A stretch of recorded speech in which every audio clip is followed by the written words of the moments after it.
Halo semuanya, kembali lagi dengan channel Piano Man Stories channel yang informatif, edukatif, dan juga inspiratif untuk kalian semua. Semoga. Jadi gua selalu ingin menciptakan konten-konten yang bukan hanya berguna untuk gua sendiri, tapi juga berguna buat orang lain. Hari ini gua akan lanjutin uh, menceritakan tentang di balik layar pembuatan album gua bersama dengan Chris Patih, uh, yang mana album itu memang album yang gue bahas memang album-album yang membuat gue bisa masuk ke industri musik Indonesia. Kali ini gue akan membahas album kedua. Kalau yang kemarin itu adalah album pertama kita, yaitu Kejujuran Hati, dirilis tahun 2005. Kalau Kejujuran Hati itu secara di iTunes itu rilisnya 8 Agustus 2005. Tapi kalau nggak salah, kalau untuk rilis albumnya itu di bulan Juni kalau nggak salah. Nah, yang sekarang kita akan masuk ke album kedua setelah Kejujuran Hati, yaitu Kenyataan Perasaan. Kenyataan Perasaan. Nah, gue akan mulai dulu dari pemilihan judul albumnya. Pemilihan dari judul albumnya yaitu Kenyataan Perasaan.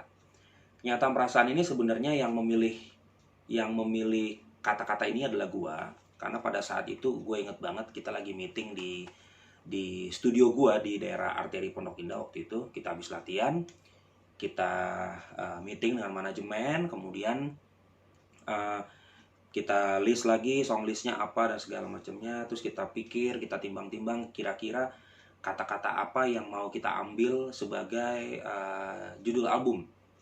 Nah, kalau album pertama kan judul albumnya tuh ada dalam song list di album tersebut. Tapi di album kedua ini gue pengen sesuatu yang beda. Jadi gue pengen albumnya itu bukan berasal dari lagu yang ada dalam album tersebut. Tapi gue pilih Kenyataan dan Perasaan itu karena ini adalah kesimpulan gue mengenai semua lagu yang ada di album kedua, yaitu berbicara tentang kenyataan dan berbicara juga tentang perasaan. Jadi ya lagu-lagu yang gue buat, mostly yang nulis lagu di album ini semua adalah gue.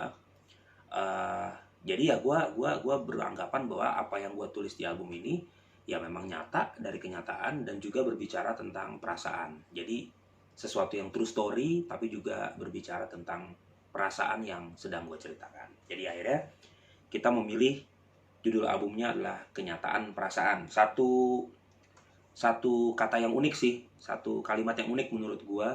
Dan juga kalau inisial depannya KP ya, Chris Patih, KP, Kenyataan Perasaan. Jadi nyambung aja.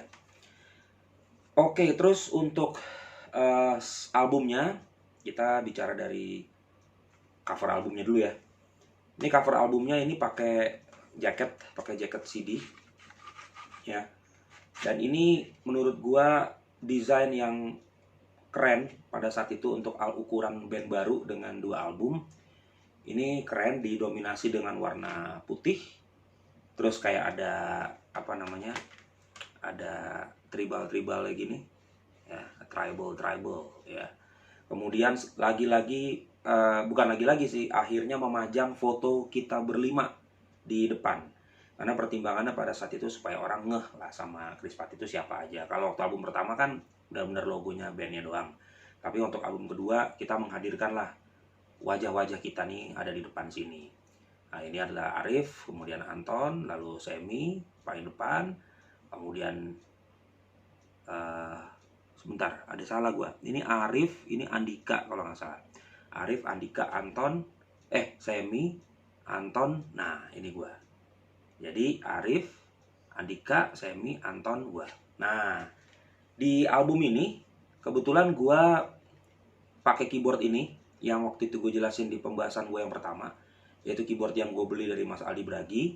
Awalnya dari keyboard minjem, akhirnya ya udah punya rezeki, udah punya dana, belilah keyboard ini. Dan akhirnya keyboard ini gue pakai di foto ini. Plus rambut gue rada bule. Rada bule. Jadi Gue kalau dulu bicara sama anak-anak, keyboardisnya baru pulang dari Jerman. Jajaran Matraman maksud gue.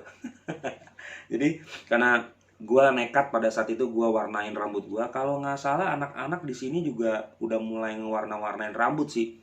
Tapi gue nggak tahu ya, kayaknya di sini yang paling notice cuma gue aja sih. Terus secara fashion ya kita udah mulai bisa dandan karena udah mulai punya duit di album ini. Jadi beda lah sama album pertama. Kalau album pertama tuh kita masih pakai kaos-kaosan aja. Tapi kalau yang ini kita udah mulai lebih berdandan untuk foto album. Di bagian depan, terus di bagian belakang ini ada foto-foto. Kalau nggak salah ini foto kita manggung. Dan kalau nggak salah juga foto ini diambil di saat kita main di La Piazza. La Piazza Kelapa Gading. Masih ada nggak ya La Piazza sekarang ya? Jadi foto-foto ini diambil sama fotografer kita, lalu dikasih ke desainer album ini. Kemudian ini ada tracklistnya. Ini ada tracklistnya. Kayaknya kurang kelihatan kali ya. Di tracklistnya dia ada 12 lagu. Yes, ada 12 lagu. Sudah zaman RBT. Di sini juga ada kode-kode RBT-nya. Kemudian di sini ada beberapa logo-logo sponsor. Ya, termasuk sama provider, sama rokok. Waktu itu karena kita ada tour juga. Tour dengan produk tersebut. Oke. Ini CD-nya. CD-nya juga ada foto kita berlima, tapi beda desain aja. Ini gua ngapal. Ya, ini Andika, ini gua. Ini si Semi kalau nggak salah. Ini Arif, ini Anton. Nah, jadi di sini lebih kelihatan ya kalau rambut gua rada bule. Sini baru kelihatan nih dengan pakaian yang lain, dengan kaos yang lain. Jadi sekali lagi di sini kita udah punya duit lah buat beli baju yang bagus dan proper untuk foto. Kita mulai buka di dalamnya. Jadi ini cukup bagus loh bahannya. Laminate gitu. Kertasnya cukup proper ya menurut gua untuk tahun 2007. Ini dirilis tahun 2007. Dan buat gua ini album yang penggarapan albumnya, covernya, lagunya juga cukup serius untuk digarap. Terus ini diawali oleh gua. Ini diawali oleh gue. Di sini thanks to-nya sangat bergaya sekali bapak ini. Sini ada foto gue juga. Ini ada foto gue juga. Kemudian Anton. Ini Anton dengan endorsement-nya pada saat itu. Oke. Terus ini Semi. Di sini tuh ada beberapa foto ya dengan ekspresi masing-masing. Jadi masing-masing personil tuh ada 3 foto. Nah, ini foto kita berlima. Bedanya kalau yang tadi di jaket albumnya, sekarang ada di tengah-tengah album, di tengah-tengah cover CD-nya. Keren sih. Gue sih termasuk favorit untuk desain album di album ini.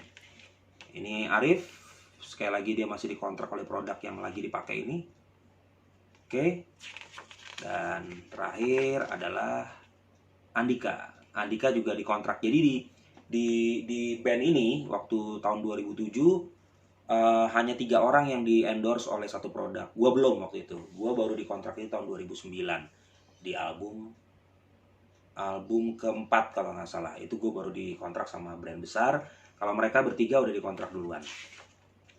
Nah, ini Andika dengan desain yang fotonya goyang-goyang gitu. Ya, seperti foto yang blur tapi agak banyak orangnya. Terus di sini ada thanks to, ini agak kecil banget nih. Gue nggak ngerti ini barcode untuk apa ya. Mungkin untuk aplikasi apa gitu. Nah, oke, gue sebutin untuk albumnya di sini eksekutif produsernya masih PT Naga Suara Sakti atas nama Parahayu Kertawiguna.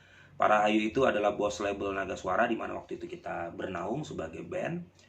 Kemudian produser di album ini sudah dipegang oleh Ingga Jayapurda. Ingga Jayapurda itu adalah manajer kita yang juga turut menjadi produser di album ini, menangani rekaman, kemudian menangani jadwal-jadwal kita, lalu menentukan produksinya harus kapan dan lain-lain. Pokoknya itu tugas produser deh. Terus recordednya di Kania Studio. Kania Studio itu sama di album yang pertama tadi juga, Kejujuran Hati, itu recordingnya sama, tempatnya di Kania Studio, itu di studionya Mas Aldi Bragi. Terus string dan brass section recorded di D Studio. D Studio tuh satu studio yang sekarang udah tutup sih. D Studio itu di daerah Blok S, Jakarta Selatan. Itu cukup enak tempatnya, dia di dekat lapangan Blok S. Studionya di situ enak juga, ruang tunggunya, alat-alat juga keren. Di tahun 2007 tuh termasuk studio yang menurut gua banyak dipakai sama anak-anak band buat rekaman. Kemudian, ini kecil-kecil banget tulisannya nih. Maklum gua udah 42 tahun ya. Jangan tawa. Kemudian untuk choir, percussion sama akordeon itu direkam di Kania Studio. Jadi di sini ada additional session player, yaitu kita pakai impromptu choir kalau nggak salah, sama pemain percussion. Percussionnya kita main, kita pakai Rejos The Groove di sini. Kemudian ada akordeon. Akordeon kita pakai Mas Rija Arsyad almarhum. Lalu mixing by Steven Santoso di Slingshot Studio. Nah, Steven Santoso ini termasuk engineer yang pada saat itu lagi laku-lakunya banget. Gua sih waktu itu dengerin di albumnya Samsons di Naluri Lelaki. Itu keren banget, dan dia banyak mendapatkan penghargaan juga untuk mixing master di Anugerah Musik Indonesia. Dan akhirnya gue bilang sama anak-anak, coba direkam di mixing dan di master oleh Mas Steven, dan ternyata memang albumnya hasilnya keren banget. Terus mixingnya di Stefan Santoso. Kemudian masternya ternyata bukan di Mas Steven, tapi di Ko Hoklai di Musika Mastering. Nah, Ko Hoklai ini termasuk senior juga di dunia mastering album rekaman Indonesia dari tahun 90-an, mungkin 80-an udah berkecimpung di dunia mastering. Jadi ini udah legend ya. Dan hasilnya keren. Kemudian fotografer dan desain. Nah, ini yang mendesain cover dan artwork untuk album ini adalah Hexaview. Hexaview itu kita dikenalin dari almarhum Andika. Itu adalah teman-temannya dia, memang bekerja di bidang desain album ya dan fotografi. Lalu apalagi ya di sini? Personilnya ada Semi, ada Arif, Andika, kemudian gue dan juga Anton. Gitu. Nah, terus untuk credit title yang lain, all lyrics and songs by gue sendiri, Badai. Arrangement ini dilakukan bersama-sama di Krispati. Kemudian ada loops, drum dan ternyata cerita lalu, Masih Ingin Bersamamu, itu ada gua dengan Mas Didit Plastik ya. Lalu ada brass sectionnya, di situ ada untuk choir ini kita pakai, kalau nggak salah sebentar ya, choir itu kalau nggak Evata Choir atau impromptu ya, kayaknya sih impromptu nih. Jadi di sini ada nama-namanya banyak banget. Kemudian ada string section. Nah, string sectionnya ini di aransemen oleh Mas Oni Krisnerwinto. Kalau tahu Oni and Friends, nah Mas Oni Krisnerwinto itulah yang mengaransemen string section di album ini. Oke, kita masuk ke terakhir sebelum gua masuk ke lagu. CD-nya di sini album ini mostly berwarna putih. Ya, ini keren, tetap ada tribal-tribalnya gitu. Terus di bawah cover CD-nya nih ada foto kita berlima. Terinspirasi dari Dewa 19 di album kedua Format Masa Depan, mereka ada foto seperti ini juga. Kemudian ini belakangnya tetap sama dengan CD jaketnya tadi. Dengan sampul jaket CD-nya ada foto-foto kita. Ini masih diproduksi versi CD dan ini kemasannya juga bagus. Oke, kita masuk ke pembahasan lagu. Pembahasan lagu yang pertama adalah Akhir Penantian. Akhir Penantian ini adalah album ini dibuka dengan lagu yang upbeat, yaitu Akhir Penantian. Ya sebenarnya ini standarnya pop lah ya, tapi cukup upbeat. Dan ini cukup dikenal sama Mahapati, fansnya Krispati. Meskipun ini bukan lagu hits dan kita sering bawain kalau kita manggung. Ya ini Akhir Penantian ini memang gue bercerita tentang perjalanan gue mencari cinta sejati dan gue sudah menemukan akhir penantian gue pada saat itu. Oke. Kemudian yang kedua langsung dihajar lagi dengan lagu ngebeat, yaitu Sepanjang Usia. Nah, Sepanjang Usia ini video klipnya ini menjadi single ketiga dari album ini. Ini adalah video klip yang menurut gue seru tapi juga paling memalukan buat gue. buat gue bukan karena hasil video klipnya, tapi di video klip Sepanjang Usia ini gue harus pakai boxer dan berenang di tengah lautan, di pinggir lautan dengan main bebek-bebekan. Itu adalah kerjaannya Bung Glenn Kainama dari Rex Cinema pada saat itu yang menjadi sutradara video klip ini, Sepanjang Usia. Nah, di Sepanjang Usia ini ada bintang tamu yaitu Brass Section yang juga namanya Hypersex waktu itu. Hyper saxophone maksudnya Hypersex itu di aransemen juga oleh Mas Oni Krisnerwinto. Ini menjadi single ketiga, satu-satunya lagu beat yang pernah dijadikan single untuk Krispati. Yang upbeat banget ya. Kalau yang medium beat nanti ada di Melekat di Jiwa. Tapi kalau untuk yang upbeat banget itu Sepanjang Usia. Satu-satunya lagu Krispati yang dijadikan single. Dan ini single ketiga. Cukup seru sih. Buatan video klipnya juga seru. Waktu itu lokasinya di Pelabuhan Ratu.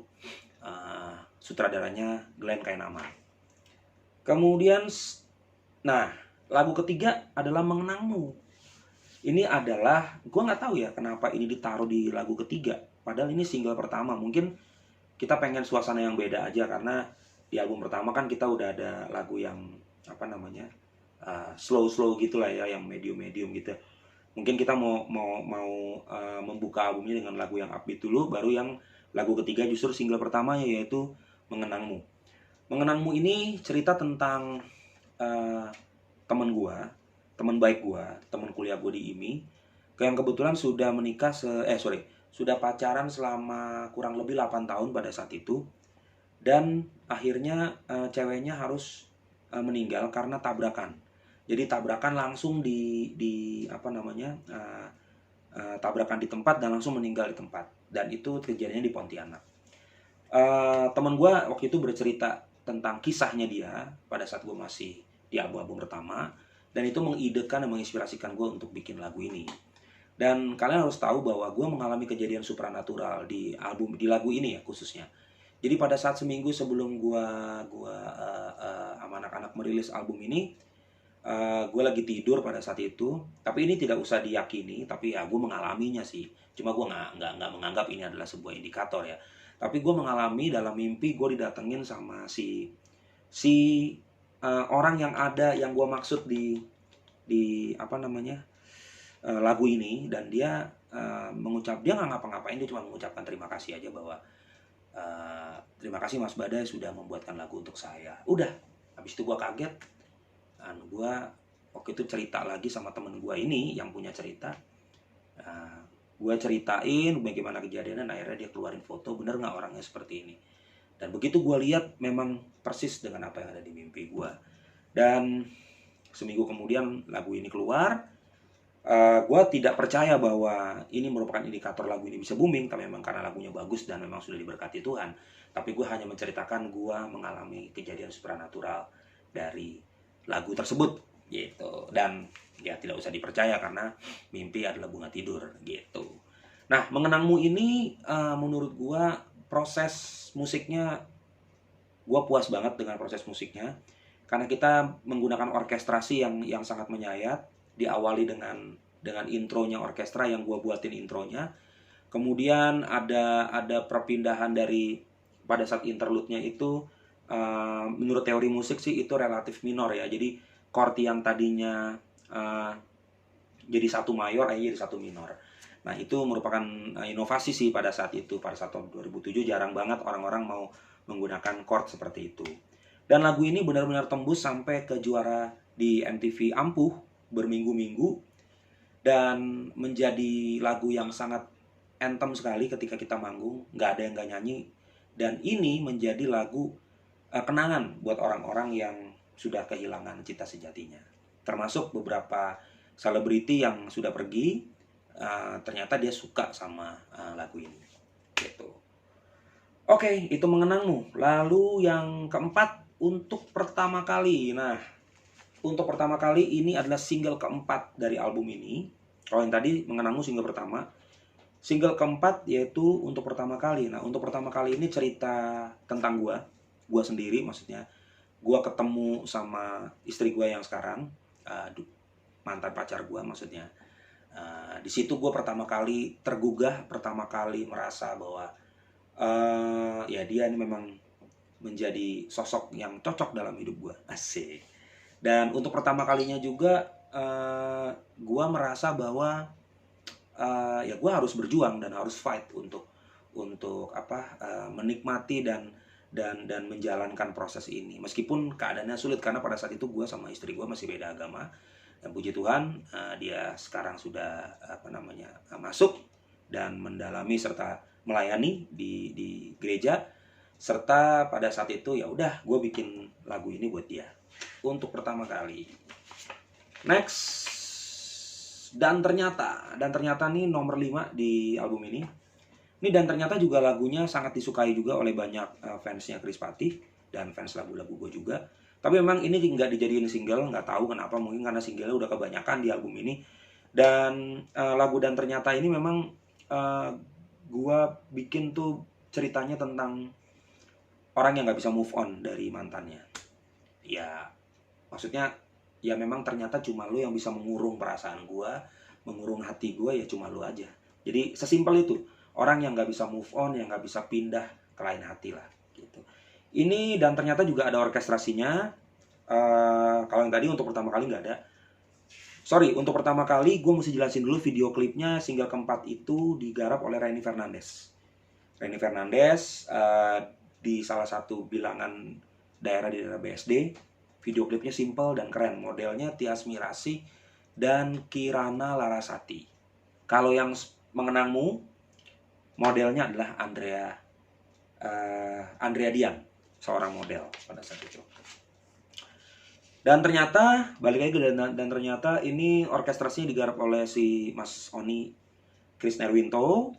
Kemudian loopsnya, ini ada loopsnya, ada drum mesinnya di lagu ini. Ini gua garap bersama dengan Mas Didit Plastik pada saat itu.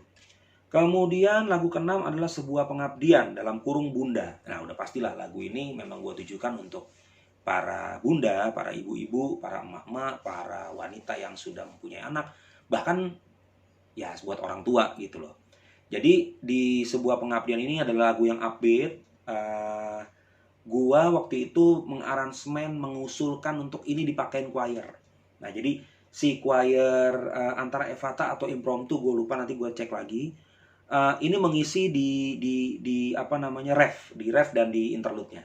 Nah, ini gua rasa di lagu Sebuah Pengabdian ini musikalitasnya Chris Patih itu udah mulai lebih kompleks ya, ada di situ ada sinkop, ada tutti juga yang dibarengin sama-sama, terus chordnya juga udah mulai kemana-mana, tapi tetap enak, tetap berkualitas dan tetap easy listening gitu lagunya. Dan buktinya si Bunda ini juga diminati oleh banyak fans kita juga dan dipakai di setiap hari ibu oleh fansnya Chris Patih.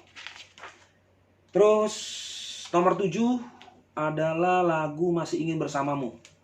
Masih Ingin Bersamamu adalah lagu upbeat juga, rada modern rock, dibalut dengan drum mesin, dengan drum techno gitu. Sekali lagi itu gua garap sama Mas Didit Plastik. Terus ya ceritanya cowok yang nggak mau putus sama ceweknya. Jadi di sini di refnya dikatakan, aku masih ingin bersamamu dan tetap memanggilmu sayang sampai selamanya, mengukir namamu, masih ingin untuk tersenyum, memeluk dan rasakan kebahagiaan itu. Gitu. Jadi cowok yang nggak pingin menyelesaikan hubungan. Jadi kalau emang ada sesuatu yang diselesaikan ya diselesaikan aja baik-baik, intinya jangan putus deh, pokoknya gitu. Terus nomor 8 adalah Tapi Bukan Aku. Nah, Tapi Bukan Aku ini menurut gua lagu yang dari judul aja aneh gitu. Karena nggak tahu juga gua bisa nemuin judul ini dari mana. Karena memang Tapi Bukan Aku ini ada di salah satu penggalan lirik di lagu ini. Waktu gue bikin lagu ini, gue lagi jatuh cinta banget sama John Mayer di album pertama, yaitu Saint Patrick's Day, 6/8an gitu. Jadi di album ini tuh nggak ada lagu 6/8, waktu di Kejujuran Hati ada. Tapi waktu itu gue belum dapat ceritanya tentang apa ya. Kebetulan manajer gue yang lama itu pada saat itu curhat lah. Anak-anak lagi nongkrong curhat tentang kisah cintanya yang lama. Dan dia merasa bahwa dia nggak sempurna dan dia bukan laki-laki yang sejati yang bisa memberikan yang terbaik buat mantannya itu. Akhirnya dia pikir ya lebih baik putus karena emang lo berhak mendapatkan kebahagiaan yang sejati dari orang lain. Dan akhirnya gue bikinlah Tapi Bukan Aku ini. Dan Tapi Bukan Aku ini intronya sangat-sangat legend. Hanya diawali dari intro gitar yang cereng, jangan lagi kau sesal. Itu udah otomatis langsung masuk. Gue juga dapat banyak cerita dari beberapa kru band katanya ya. Mereka suka bercandain begitu ada intro jreng, jangan lagi kau sesali budget nit. Sorry, gue mesti sensor karena itu menyangkut sebuah lembaga. Tapi itu suka jadi ceng-cengan sama kru band gitu. Terus Tapi Bukan Aku ini single kedua setelah Mengenangmu. Nah, ini video klipnya cukup mahal guys, cukup mahal, sekitar hampir 200 juta. Video klip ini dibikin oleh sutradara namanya Abimael Gandhi, sekaligus mempertemukan pasangan Marsha Timothy dan Vino G. Bastian di lagu ini, di video klip ini. Jadi ya gue nggak tahu apa mereka udah pacaran sebelumnya atau enggak, tapi yang jelas mereka diawali dari video klip Tapi Bukan Aku, Vino G. Bastian dan Marsha Timothy. Kita syutingnya di daerah Kota Tua, Jakarta Pusat atau Jakarta Pusat ya, Kota Tua ya. Jadi seru itu video klipnya, sampai detail bulir-bulir air aja kita pakai lensanya yang sangat-sangat lensa terbaik pada saat itu. Dan keren, tidak ada wajah bandnya dari awal sampai terakhir. Yang ada wajah bandnya cuma pada saat dan menyadarinya itu baru keluar tuh. Oh, bandnya ternyata di bagian belakang doang. Mungkin karena kita tidak mau menjual muka. Biar model-modelnya aja yang ganteng sama cantik yang dijual. Gitu. Oke. Masuk ke nomor 9. Nomor 9 adalah Tak Mungkin Lagi. Nah, Tak Mungkin Lagi ini konon lagu yang katanya banyak dinantikan fansnya Krispatih pada saat itu untuk dijadikan hit single. Tapi ternyata karena waktunya udah habis dan lagunya udah kebanyakan, kita nggak jadi masukin lagu ini jadi single. Padahal lagu ini super enak. Dan lagu ini rencananya akan gue recycle sendiri di tahun ini, belum tahu kapan. Tapi gue jatuh cinta banget sama lagu ini. Plus ceritanya adalah tentang temen gue sendiri di daerah rumah gue di Mampang. Dulu waktu gue masih bujangan, gue tinggal di Warung Buncit. Ada telepon sebentar. Silent dulu. Oke. Kita lanjut. Tak Mungkin Lagi ini cerita tentang temen gua di daerah Warung Buncit, dekat rumah gua. Temen gua ini kuliah di luar negeri. Dia udah pacaran lama. Kalau nggak salah mungkin sekitar 5 tahunan pacaran, terus dia berangkat. Dia pulangnya bukan karena selesai, tapi hanya karena liburan. Dia pulang karena liburan, tiba-tiba dia mau ke rumah pacarnya. Rumah pacarnya tuh juga dalam satu wilayah juga.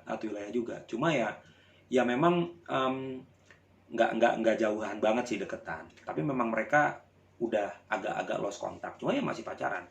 Tiba-tiba dong di rumahnya itu ada acara nikahan. Nah, acara nikahannya ini nggak tahu nih acara nikahan siapa. Dia masih nggak mau curiga. Ternyata acara nikahan pacarnya. Hicks nggak tuh? Hicks kan? Wah. Dan dia sakit hati banget guys. Dia cerita sama gua waktu itu gua lagi mau rekaman album kedua. Stres, asli dia stres banget. Dia benci banget sama keadaan itu. Dan akhirnya dia bilang tolong dong Dai bikinin lagu. Dan akhirnya gua bikin lagu Tak Mungkin Lagi. Makanya di sini di refnya gua tulisin ku maafkan semua ini, walau tak ingin lagi ku melihatmu, ku maklumi ketidaksabaranmu menanti. Nah, jadi teman gue bilang ya udah gue maklumin deh, dia nggak sabar nunggu gue pulang, mungkin karena gue kelamaan. Bejana cinta yang ku tinggal sesaat. Jadi bejana cinta tuh kayak satu, bejana tuh kayak wadah ya, wadah untuk menyimpan sesuatu. Nah, jadi ya udahlah, lupakanlah, sudahlah lupakanlah, tak mungkin lagi kau miliki. Ya, begitulah kehidupan. Sekarang kayaknya dia kayaknya udah menikah deh sekarang. Gue juga udah nggak pernah ketemu. Ya mudah-mudahan lo sehat-sehat dan selalu berbahagia. Amin. Nomor 10 adalah kita dan dunia. Kita dan dunia ini gue ciptain untuk Gempa Jogja tahun 2006.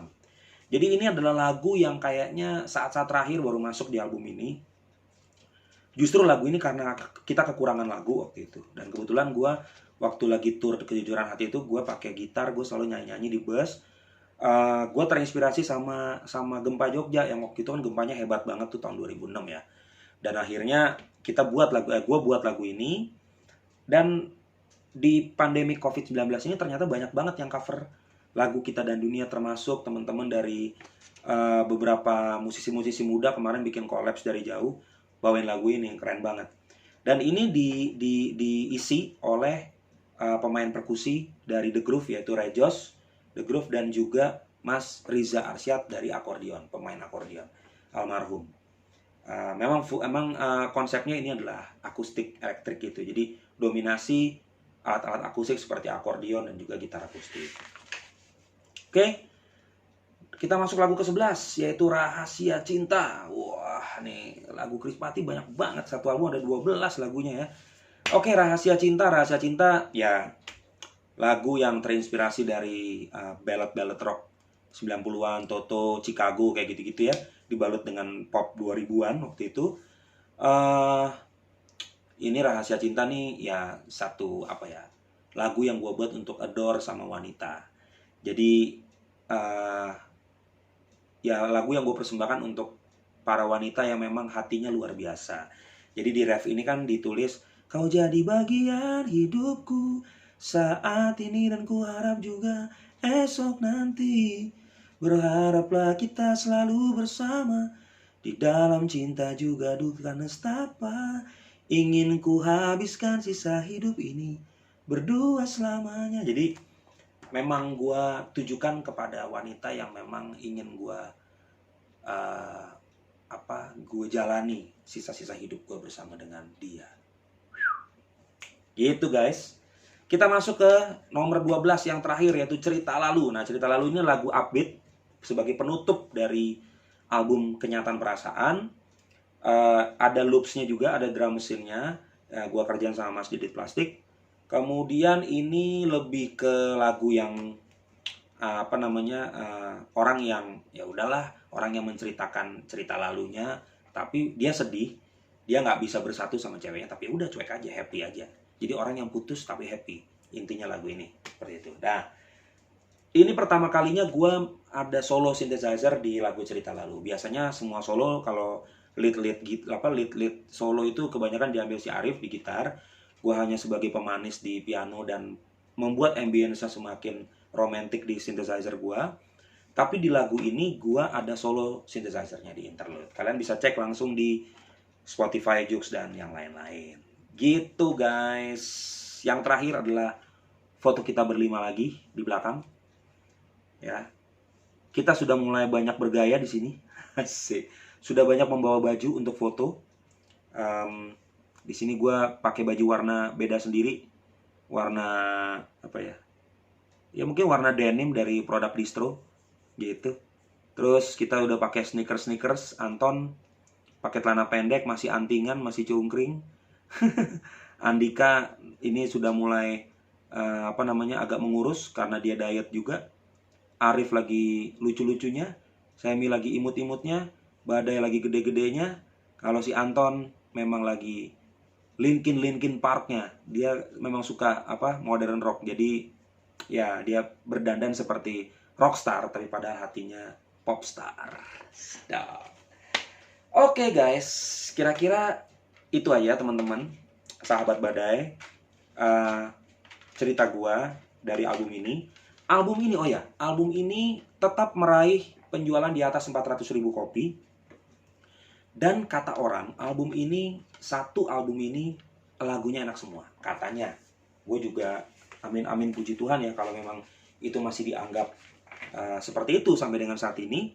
Dan memang menurut gue album ini memang kita kerjakan secara serius karena kita belajar dari kesalahan album pertama. Banyak sekali produksi-produksi musik yang memang kita belum mengerti secara sound, kita belum mengerti secara produk, kita juga belum mengerti gimana sih caranya untuk bikin rekaman yang audible, yang memang benar-benar enak di telinga. Kita belajar lah dari album pertama sehingga kita berusaha untuk memperbaikinya di album kedua. Makanya kita pakai orkestra, kita pakai brass section, kita pakai percussion, kita pakai akordeon, pakai choir gitu ya.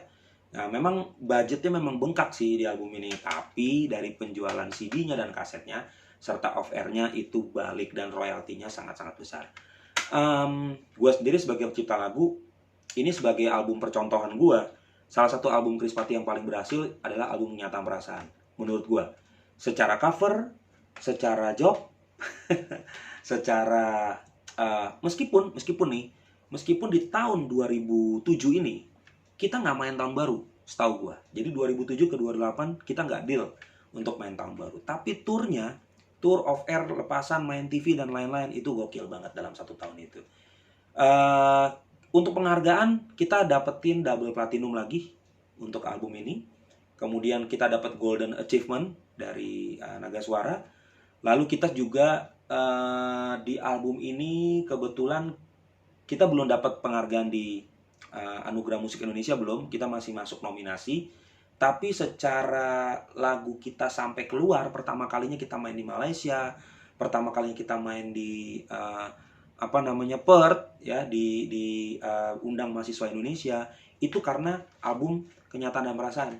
Yang Kenyataan Perasaan ini, sehingga album ini bisa didengar sampai ke sana. Waktu itu sih belum zamannya digital streaming ya. Itu masih berupa CD. Mungkin ada mahasiswa Indonesia yang di sana yang memang bawa CD-nya dari sini dan kita ditularkan di lagu kita ditularin lewat CD, atau mereka masih melihat MTV Ampuh atau apa. Jadi album ini menurut gue album yang bikin capek gue juga, karena gue jarang pulang ke rumah karena berjalan terus sama mereka. So, itu aja pembahasan gue hari ini. Semoga bermanfaat buat kalian yang pengen tahu album Kenyataan Perasaan. Jangan lupa like, share, and subscribe, dan juga dukung gue untuk bikin video-video selanjutnya. Next, akan ada album setelah ini yang akan gue bahas. Sampai ketemu. Dah.